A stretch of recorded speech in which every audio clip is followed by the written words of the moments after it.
Hey everybody, Melinda here, back after another video. This one is a little bit different than the other videos I have done. It is not soaping related at all, so if that's what you were hoping for, I do appreciate you stopping by for this video, but unfortunately it's going to be about books. I am a book nerd, a makeup lover, and a soaper, so I am combining everything into my channel. You might even see a cooking video here or there, so who knows? It just depends on what I feel like and how much time I have. I am going to start right off because I have several books to talk about. But before I do, before anybody gets all upset about how much money I've spent on my books, this is a compilation of books over 2 months. I did use Book Depository, Amazon, and Barnes & Noble coupons to purchase my books.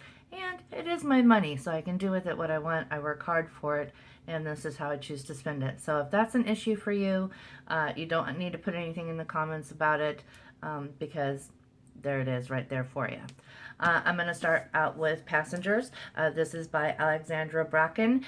This is a book about a girl named Ella who is a time traveler, and she doesn't know it until the situation reveals itself. She travels into a different time period where she meets somebody named Nicholas, and then she is asked to help find an item that was stolen from somebody in Nicholas's time, but the person that stole it doesn't want to give it back to him because the people named the Ironwoods are not good people. And she just travels around looking for this item, and of course she's got Nicholas with her. So it seems like it's going to be a good book. This was a book review on another YouTuber's books for 2016. Thought I would pick it up. I actually had learned about the second book first, and then I found out there was a first book, so of course you have to get the first book to read the second one. The second one is a continuation of the same thing. She's on the thirst for this item, and while she is looking for it, she runs upon a bunch of renegade travelers, only to find out that the leader not only is the one who took the item that she's looking for, but it's her father. What? Different time, yes. So it is a lot of time travel. There's a lot of different places that they're going to, and it just seems like it's a really, really good book. And then she just, keeps on traveling through and trying to figure out things. So I'm looking forward to both of these books. I don't know if I adequately described that, but it is something that I am interested in, and I hope you guys are too. Let me know in the comments if you like those type of time traveling books, or what your favorite type of book style is, whether it's contemporary, romance, history, true crime, which is another one of my favorites. Yes, I will be getting some of those as well. The next book I got is called Life is Sweet, and this is by Elizabeth Bass. This is a book about a woman who goes to a new town and starts over, and she makes a cupcakery, and she's loved by all of her patrons. She's got some really good friends there, and she is faced with her past. So she starts falling for somebody who has a pseudo stepchild named Olivia, who she absolutely adores, and then her past comes and hits her in the face, and she's got to face the past so she can move on with her future. It's a very good contemporary romance. From what I've heard, it's really good. Got this in the Barnes & Noble discount bin for $4.98 online. You can look at the sales section and find some really good books there, so just in case you're interested. The next book is called Ever the Hunted. This is by Erin Summerall. This is a really good book. I did start this. I've gotten, let's see, how far did I get so far? There it is. Gotta find my bookmark. I'm on page 71, but I did put it down because another book that I was waiting for came in.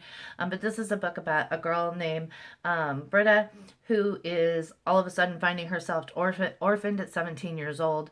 Her dad was a member of the King's Royal Court, and when he died, because her mother died and there was some questionable activities that her mother was supposedly involved with, she's considered a bastardized orphan now. They took her land, they took her home, and she is forced out of the country that she has grown up and grown to love and her father served for. So she goes to the forest where she is most comfortable, and she's living off of the land, and she gets caught poaching. So once they bring her in, they tell her, you either have to be hung for your crimes, or you can help track down your father's killer. And she says, okay, what's the catch? Well, the catch is that the killer is supposedly Cohen, who is her father's apprentice and somebody that she had feelings for. So now she's on this trek to go across the countries and world where there is warring countries, there's mad kings, there's dark magic, and she's got to find who the true person is that killed her father. It's also a discovery for her. She finds out just how much power she really has and how intimidating she's going to be to other people and how dangerous she really is to some people. I think it's going to be good.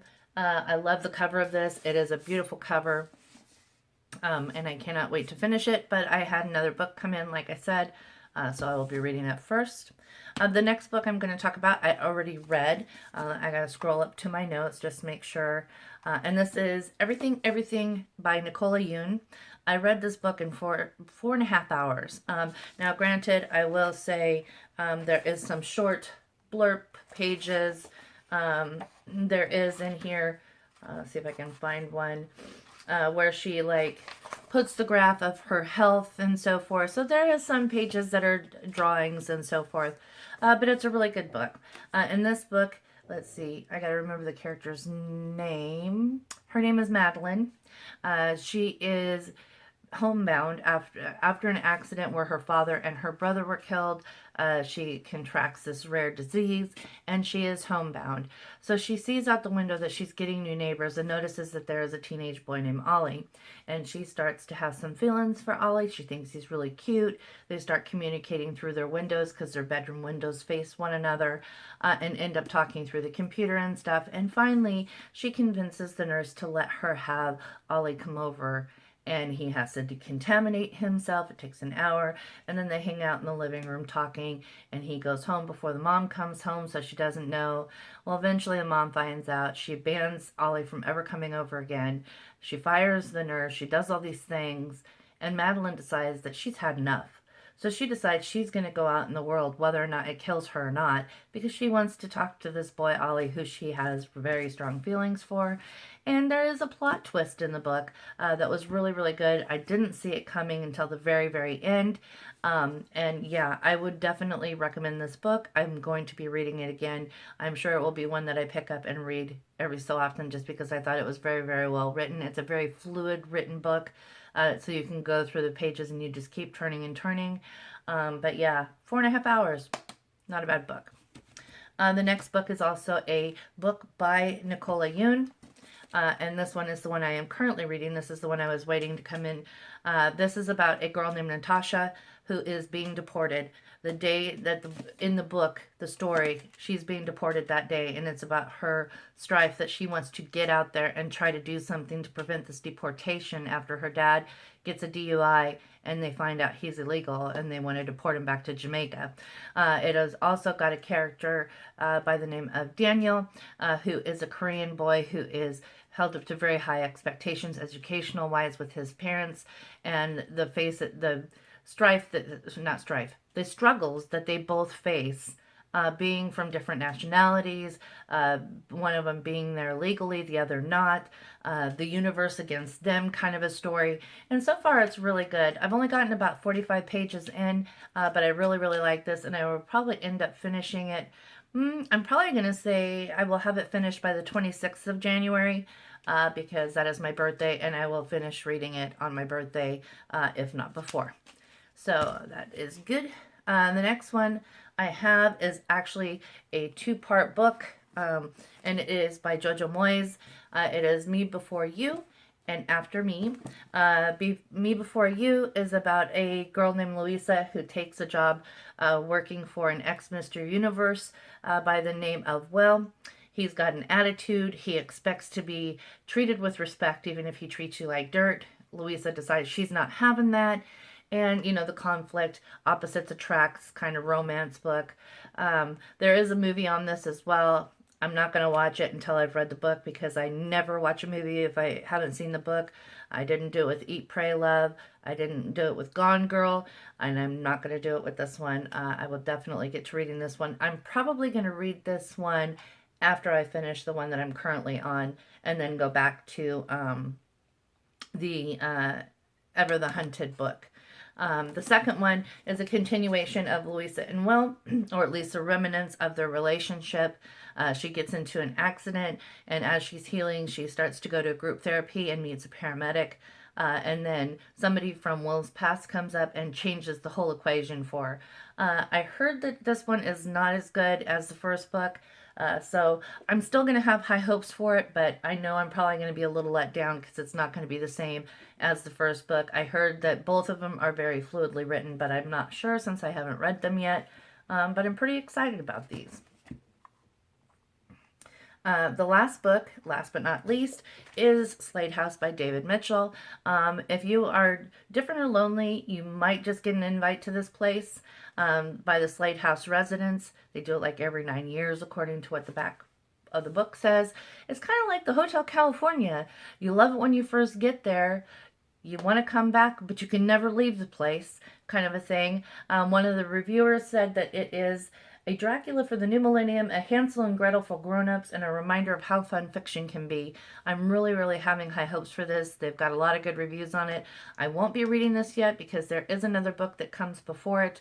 I cannot remember the name of it, but I do have it written on my list. I just couldn't find it on Book Depository, and I had not checked Amazon or Barnes & Noble yet, so I will be picking up that book to read before this one. But I heard David Mitchell's a really good author, so I'm looking forward to that as well. And that is it for my book haul, guys. I might have sped through them a little bit too fast. Like I said, I have only read the covers of most of these, with the exception of everything which I read.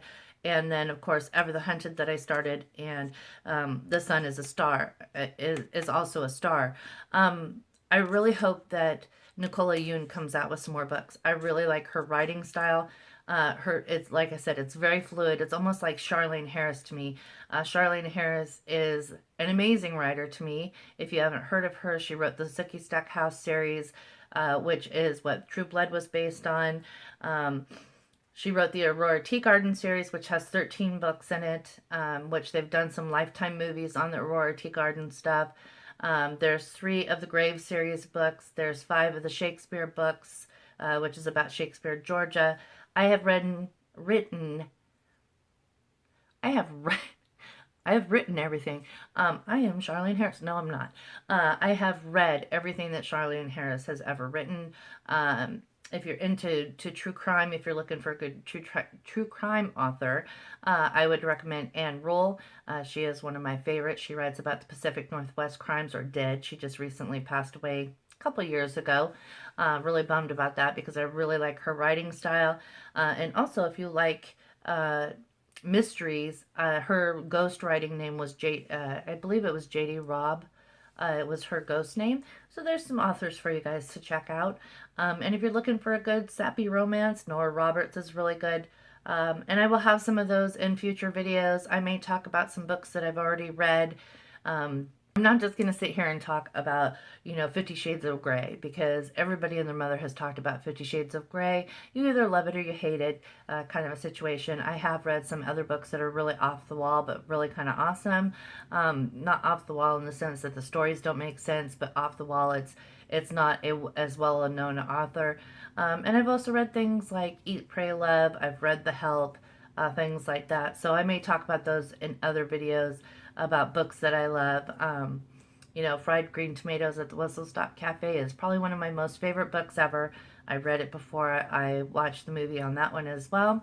But yeah, so if you guys have any recommendations for books, or you have any questions about books that you would like me to talk about, or give feedback on once I have read some of these books, put it down in the comments. And if you can, give this video a like and subscribe if you haven't. Welcome to my home. This is my little piece of the web.